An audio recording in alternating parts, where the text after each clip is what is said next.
Introducing Krylon Vintage Finish, making it easy to create the look of naturally aged wood in minutes. Simply spray on and watch bare wood come to life with rustic charm.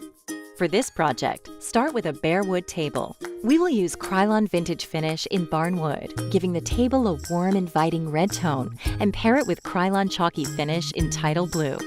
Before you begin, cover your workspace. Be sure to spray in a well-ventilated area.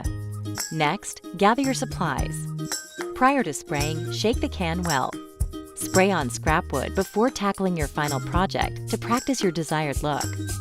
To begin, remove the base from the tabletop. Next, apply Step 1 distressing spray in long, even strokes where a dark and distressed finish is desired, such as around the edges of your project. Be sure to leave some bare wood exposed. Using a lazy Susan makes application easier. After you have sprayed the surface with Step 1, you can follow immediately with Step 2, the wood tint. Apply over the entire surface to help blend and finish the look. Now you're ready to spray the base using Krylon Chalky Finish Paint in Untitled Blue. Once complete, turn the can upside down and spray until you see clear mist.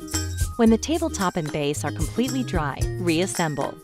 For more project inspiration, visit Krylon.com.